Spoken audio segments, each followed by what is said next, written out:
आने वाले समय में इलाज कराना सस्ता हो सकता है।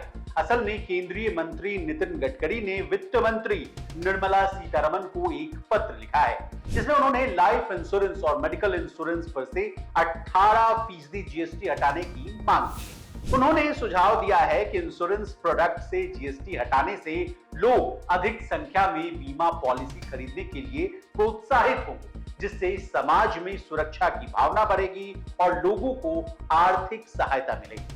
अब आप कहेंगे कि बजट तो निकल गया, अब ऐसी डिमांड रखने से क्या फायदा। इसके अलावा अगर इंश्योरेंस के प्रीमियम पर लगने वाला जीएसटी वापस ले लिया जाता है तो आपको क्या फायदा मिलेगा। आसान भाषा में इन सभी बातों को जानने और समझने की कोशिश करेंगे आज के इस वीडियो। नमस्कार, आप देख रहे हैं लोकमत हिंदी और मैं हूं आपके साथ विशाल शर्मा। सबसे पहले आपके फायदे की बात से कहानी की शुरुआत करते हैं, यानी जीएसटी हटा तो क्या होगा। मेडिकल इंश्योरेंस पर जीएसटी हटाने से कई प्रभाव पड़ सकते हैं। पहला, मेडिकल इंश्योरेंस पॉलिसीज के प्रीमियम में कमी आएगी, जिससे अधिक से अधिक लोग इसे खरीदने के लिए प्रोत्साहित होंगे।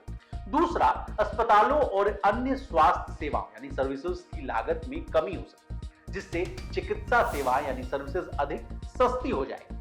तीसरा, जब इस कदम से अधिक लोग इंश्योरेंस प्रीमियम खरीदेंगे, अधिक लोग यानी जनसंख्या की स्वास्थ्य सुरक्षा भी बढ़ जाएगी। इसके अलावा उदाहरण के तौर पर मेडिकल इंश्योरेंस पर 18% जीएसटी हटाने से बीमा पॉलिसी प्रीमियम में 18% की सीधे बचत हो जाएगी। उदाहरण के तौर पर इस बात को समझिए, यदि किसी पॉलिसी का प्रीमियम 10,000 रुपए है तो वर्तमान में यानी करंटली 18% जीएसटी के साथ कुल प्रीमियम की लागत है 11,800 रुपए हो जाती है। जीएसटी हटाने के बाद वही पॉलिसी 10,000 रुपए में ही उपलब्ध हो जाएगी, जिससे सीधे सीधे 1,800 रुपए की बचत हो जाएगी। इससे पॉलिसी धारकों को आर्थिक राहत मिलेगी और अधिक लोग बीमा कवरेज लेने के लिए अट्रैक्टिव और प्रोत्साहित होंगे।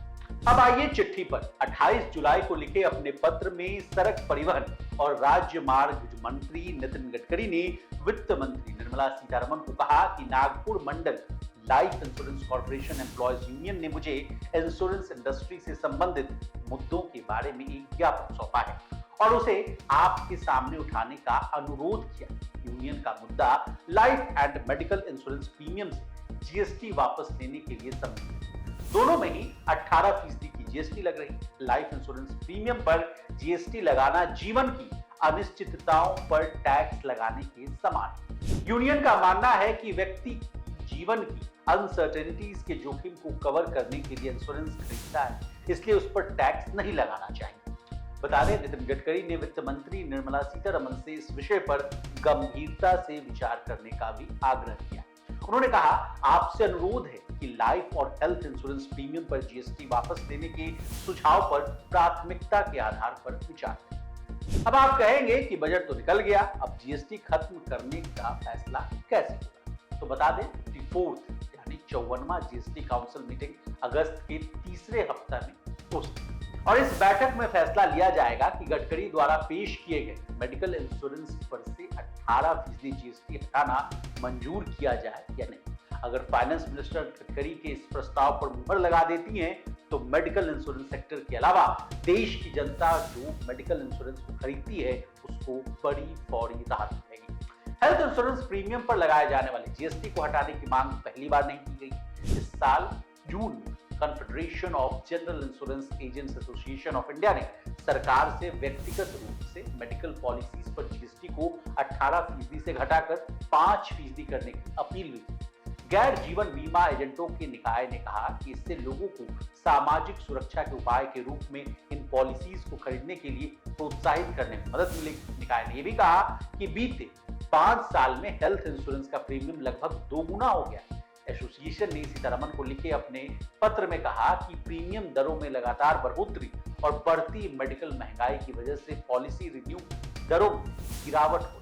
एसोसिएशन ने सीतारमण को लिखे अपने पत्र में कहा कि खुदरा स्वास्थ्य बीमा पॉलिसीज के रिन्यूअल का औसत प्रतिशत 65 से 75%। इसमें यह भी साफ कहा गया है कि ज्यादातर पॉलिसी होल्डर्स इंश्योरेंस प्रीमियम में लगातार बढ़ोतरी और जीएसटी की बहुत ज्यादा दर की वजह से प्रीमियम का भुगतान करने में सक्षम नहीं। अब जाते जाते देश में इंश्योरेंस पेनिट्रेशन का क्या हाल है ये भी जानिए। IRDA की एनुअल रिपोर्ट 2021-22 के मुताबिक भारत में समय इंश्योरेंस पेनिट्रेशन यानी बीमा की पहुंच महज 4% लोगों तक ही सीमित।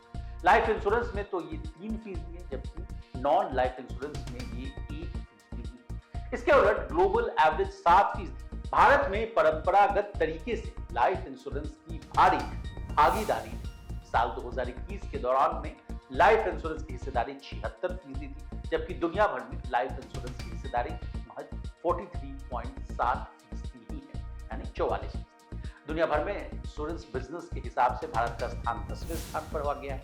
साल 2021 में भारत का बाजार हिस्सेदारी जो है 1.78% से बढ़कर 1.85% हो गई।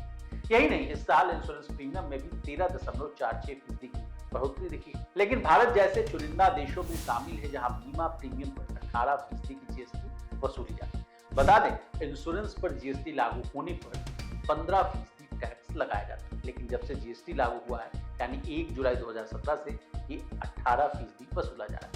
टैक्स दर में 3% की इस बढ़ोतरी ने इंश्योरेंस पॉलिसीज के प्रीमियम पर सीधा असर डाला है, जिससे प्रीमियम की कीमत बढ़ गई है। इसी कीमत को कम करने की कोशिश की जा रही है। इसी तरह देश और दुनिया और बिजनेस जगत से जुड़ी तमाम ताजा तरीन खबरों के लिए बने रहिए हमारे साथ और देखते रहिए लोकमत।